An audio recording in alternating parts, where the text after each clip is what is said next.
আসসালামু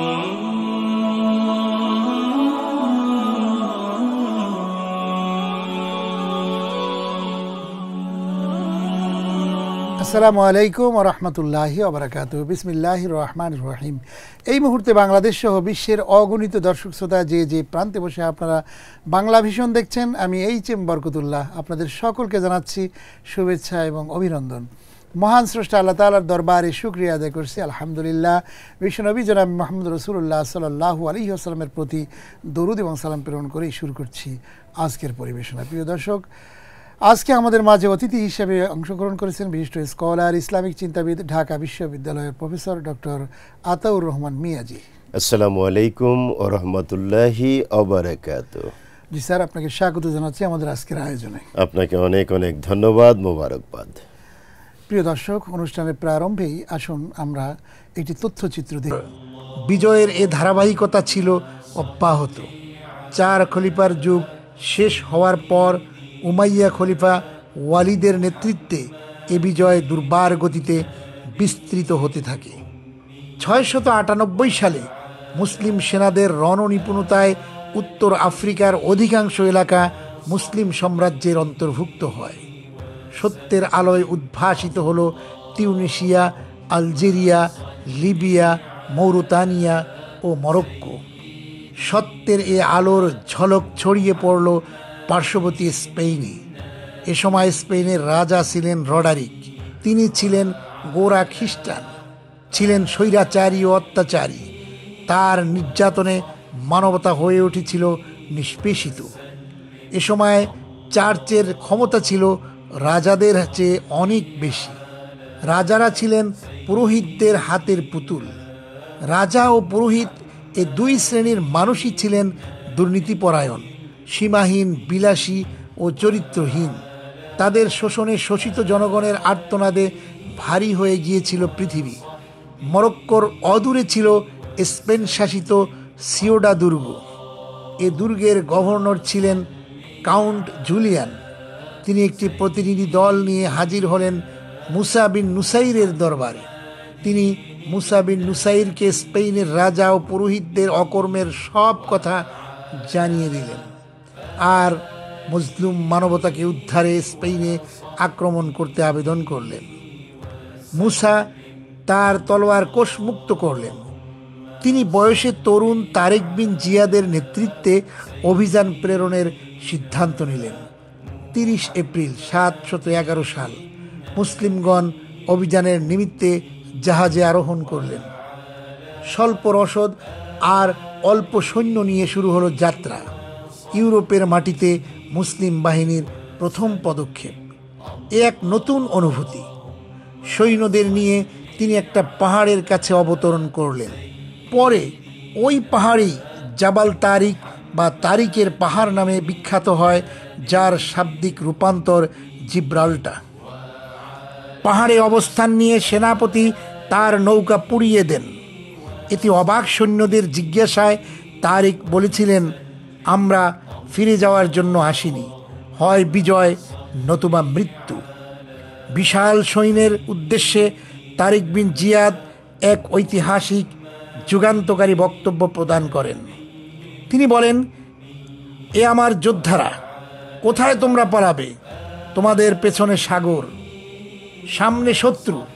তোমাদের আছে শুধু সাহস ও ধী শক্তি এবং আল্লাহ তাআলার উপরে চরম বিশ্বাস ও আস্থা। মনে রেখো, এদেশে তোমরা সেই এতিমদের চেয়েও হতভাগা। তোমাদের সামনে শত্রু যাদের সংখ্যা অগণ্য, কিন্তু তোমাদের তলোয়ার ছাড়া কিছুই নেই। তোমরা বেঁচে থাকতে পারবে যদি শত্রুর হাত থেকে নিজেদের জীবনকে ছিনিয়ে আনতে পারো। ভেবো না আমি তোমাদের সঙ্গে থাকবো না, বরং আমি সবার সামনে থাকব এবং আমার বাঁচার সম্ভাবনা সবচেয়ে ক্ষীণ। আর জেনে রেখো, আমরা এসেছি এ দেশকে স্বদেশ ভূমিতে পরিণত করতে। আমরা তো সেই আল্লাহর বান্দা যিনি বদর, হুনায়ন, কাদিসিয়া, আজনাদাইনের রণক্ষেত্রে বিপদের সময় সাহায্য করেছিলেন। আমরা তো অদ্বিতীয় আল্লাহতে বিশ্বাসী। তিনি অবিশ্বাসীদের দেশে মুহাম্মদ বিন কাসিমকে সাহায্য করেছেন। আর কুতাইবাকে সাহায্য করেছেন সুদূর তুর্কিস্তানে। আমরা সেই কুতাইবা ও মুহাম্মদ বিন কাসিমের একই উদ্দীপনা নিয়ে যুদ্ধ করি। সুতরাং আমাদের উদ্দেশ্য যদি ঠিক থাকে, আমরাও পাব জয় মাল্য। এসো আমরা সত্যের পথে হই গাজী অথবা শহীদ। জ্বালাময়ী এই ভাষণে সেনাবাহিনীর সদস্যদের হৃদয়ে যেন আগুন প্রজ্বলিত হলো। তারা শপথ নিলেন জয়ের অথবা শহীদের। আল্লাহু আকবার ধ্বনিতে প্রকম্পিত হলো স্পেনের আকাশ বাতাস। রাজা রডারিক হামলা মোকাবেলার জন্য 1,00,000 জন সৈনিক সমাবেশ করেন। অতঃপর সম্মুখে এগিয়ে যাওয়ার জন্য বেজে উঠল রণসিঙ্গা। 7,000 সৈন্যের তারেকের বাহিনী এগিয়ে যাচ্ছিল স্বগতিতে। শুরু হলো ইউরোপের মাটিতে খ্রিস্টানদের বিরুদ্ধে মুসলমানদের প্রথম বড় যুদ্ধ। বলা হয় যে মুসা ইবনে মুসাইয়ির আরও 5,000 সৈন্য পাঠিয়েছিলেন। অসম যুদ্ধ চলল 7 দিন ধরে। 19 জুলাই যুদ্ধে রাজা রডারিক পরাজিত ও নিহত হন। ফলে ভিসিগত রাজ্যের বিরুদ্ধে তারিক বিন জিয়াদের চূড়ান্ত বিজয় লাভ করেন। মুসা ইবনে মুসাইয়ির ফিরে আসার আগ পর্যন্ত তারিক বিন জিয়াদ হিমপুনিয়ার গভর্নর হিসেবে দায়িত্ব পালন করেন। তারিক বিন জিয়াদ 714 সালে উমাইয়া খলিফা প্রথম আল ওয়ালিদের আদেশে দামেস্কে ফিরে আসেন। এখানে তারা তাদের বাকি জীবন অতিবাহিত করেন। তারা স্পেনের নামকরণ করেন আন্দালুসিয়া। স্পেনে মুসলিম শাসনের কর্ডোবা হয়ে ওঠে ইউরোপের সবচেয়ে মনোরম উন্নত জনপদ। প্রায় 5,000 মিল কারখানা ছিল শুধু কর্ডোবাতেই। তখন ইউরোপের 99% অশিক্ষিত ছিল। পক্ষান্তরে শুধু কর্ডোবায় ছিল 800টি পাবলিক স্কুল। তৎকালীন ইউরোপে গোসলখানার ধারণাই ছিল না, অথচ তখন মুসলমানরা কর্ডোভায় 900 হাম্মামখানা বা গণ গোসলখানা বানিয়েছিলেন। 10ম শতকে কর্ডোভায় ছিল 700 মসজিদ, 60,000 প্রাসাদতুল্য বাড়ি, ছিল 70টি লাইব্রেরি, যার সবচেয়ে বড়টিতে ছিল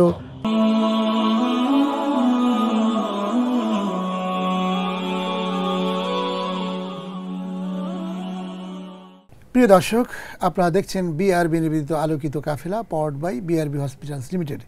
এতক্ষণ আমরা অত্যন্ত চমৎকার একটি তথ্যচিত্র দেখলাম হযরত তারিক বিন জিয়াদ রহমাতুল্লাহ আলাইহি সম্পর্কে। আসুন আমরা তারিক বিন জিয়াদ সম্পর্কে, তার ইতিহাস এবং ঐতিহ্য সম্পর্কে এবং তার বর্ণাঢ্য জীবন সম্পর্কে আমরা তার প্রেক্ষাপট নিয়ে কিছু আলোকপাত করি। ডক্টর আতাউর রহমান মিয়াজি স্যারের কাছে যাই যে আসলে আমরা অত্যন্ত সুন্দর একটি তথ্যচিত্র দেখলাম, আপনার কাছে কেমন লাগলো? চমৎকার, অতুলনীয়। জি, আপনার কাছে জানতে চাই যে আসলে তারিক বিন জিয়াদ যে স্পেনের যে সভ্যতা এবং সেখানে দীর্ঘদিন পর্যন্ত একটা মুসলমানদের কৃষ্টি, কালচার, তাহাজিব, তামদ্দুন নিয়ে সেখানে দীর্ঘ সময় অতিবাহিত হয়েছিল এবং সেখানে সাহাবায়ে কেরামদেরও আগমন ঘটেছিল। সেই প্রেক্ষাপটে তারিক বিন জিয়াদ সেখানে এমন একটি প্রেক্ষাপট রচনা করেছিলেন যা এখনও পর্যন্ত ইতিহাসের আলোকে রয়েছে এবং সেখানে এখনও ঐতিহাসিক অনেক প্রেক্ষাপট, ইসলামের যে সভ্যতাগুলো এখনও পর্যন্ত রয়েছে, আছে এবং সেটির বাস্তব কিছু চিত্র আমরা কিন্তু সেগুলো দেখে আসলাম। কিন্তু এগুলো আর সেই ইসলামের যে হারানো ঐতিহ্য, সেই ঐতিহ্যগুলো রয়েছে কিন্তু সেই সভ্যতা এখন আর নেই। আপনার কি মনে হয় যে আসলে মুসলিমগণ কি আসলে ব্যর্থ হয়েছে? খুব গুরুত্বপূর্ণ প্রশ্ন। জবাব দেওয়ার আগে ভালোভাবে এই প্রেক্ষাপটটাকে একটু বিশ্লেষণ করতে হবে। দেখুন, ইসলামের ইতিহাস, সভ্যতা, সংস্কৃতি পর্যালোচনা করলে আমরা যুগে যুগে যে কয়েকজন কমান্ডার ইন চিফের পরিচয় পাই যারা ছিলেন বিশ্বমানের, তাদের মধ্যে একজন হলেন হযরত তারিক ইবনে জিয়াদ রহমাতুল্লাহ আলাই। এবং ওই সময়টা ছিল উত্তর আফ্রিকার গভর্নর মুসা ইবনে নুসাইর, আর খেলাফতটা উমাইয়া খেলাফত। যদিও উমাইয়াটাকে আমরা আইনত খেলাফত বলতে পারি না, ওটা মুলুকিয়াত, ওটা হলো বাদশাহী, ওটা হলো রাজ্য প্রতিষ্ঠা করেছেন, রাজত্ব করেছেন।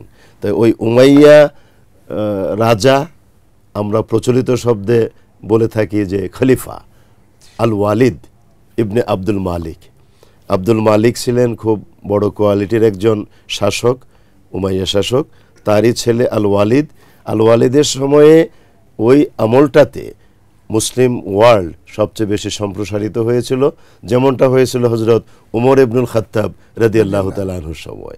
এবং কারণটাও অভিন্ন। হজরত উমর ইবনুল খাত্তাবের সময় যেরকম মানে কমান্ডার ইন চিফ বা প্রধান সেনাপতি বা সেনানায়ক যারা ছিলেন তারা ওই রকম কোয়ালিটির ছিলেন, ঠিক একইভাবে এই আমলেও ওই সেনানায়করা ওই কোয়ালিটির ছিলেন। তো এখন এই আমলটাতে উত্তর আফ্রিকার গভর্নর মুসা ইবনে নুসাইর বারবার স্পেন থেকে ওই যে রাজা রডারিক, ও ছিল খুব ধ্বংসাত্মক প্রকৃতির, ডিস্ট্রাকটিভ ওয়েতে, ও যেটাকে আপনি ডিকটেটরশিপ বলতে পারেন, হিটলার বা ওইদিকে ফেরাউন এরকম। তো রডারিক ওইভাবে শাসন করত। আর হিন্দুরা বিশেষ করে এবং অন্যরা এরা ছিল একেবারে মজলুম, নিম্ন জাতি। হ্যাঁ, এবং ওরা শান্তির অপেক্ষা করছিল। ওরা জানে যে ইসলাম শান্তি দিতে পারে, কিন্তু এমন যোগ্যতা সম্পন্ন মুসলিম সিপাহসালার কোথায় পাবে যারা তাদের ত্রাণকর্তা হিসেবে আবির্ভূত হবে।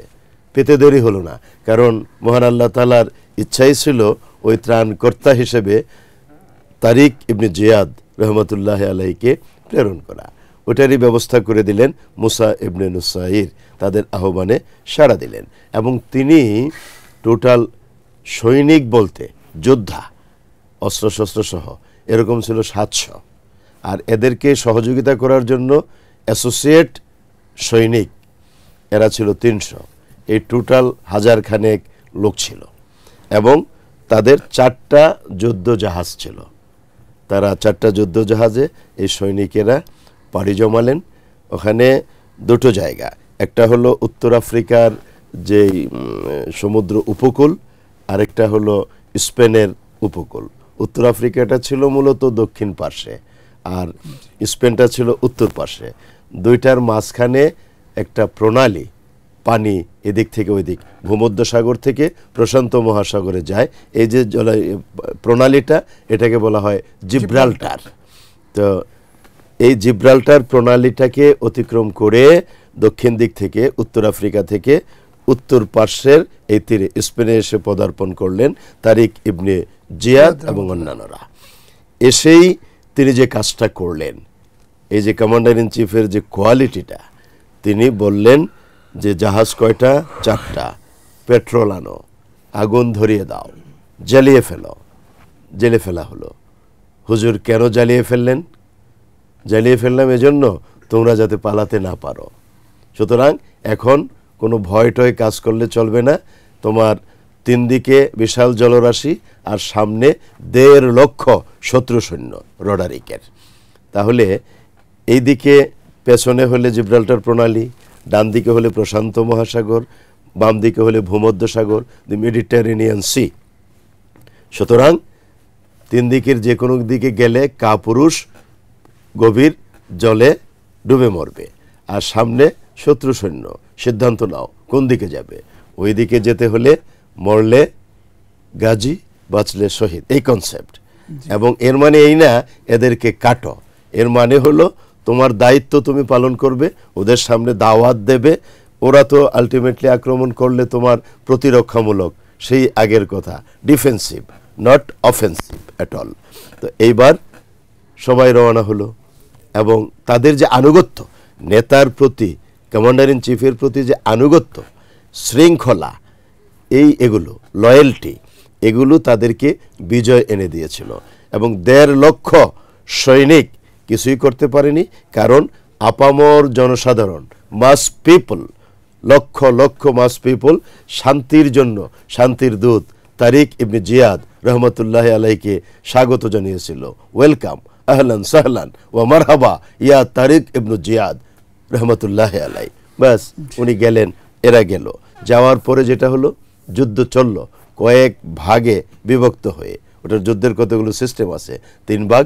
সেন্ট্রাল পয়েন্টে ডান দিকে বাম দিকে যুদ্ধ হলো এবং আলটিমেটলি যেহেতু মাস পিপল, এরা হলো এদের পক্ষে, এরা শান্তি চায়, এরা নির্যাতিত নিষ্পেষিত, সুতরাং এরা ওয়েলকাম জানালো। আর শত্রু সৈন্যরা তখন মনোবল হারিয়ে ফেলল, তাদের মেরুদণ্ড আর সোজা হয়ে টিকে থাকতে পারলো না, এগুলো আস্তে আস্তে জাহান্নামে যেতে লাগলো। মুসলমানদের বিজয় হয়ে গেল, স্পেন বিজয় করে ফেললো। এখন এতটুকুনে আমরা সীমাবদ্ধ থেকে আপনার প্রশ্নের জবাব দেওয়ার জন্য আরেকটু সামনের দিকে যেতে হবে।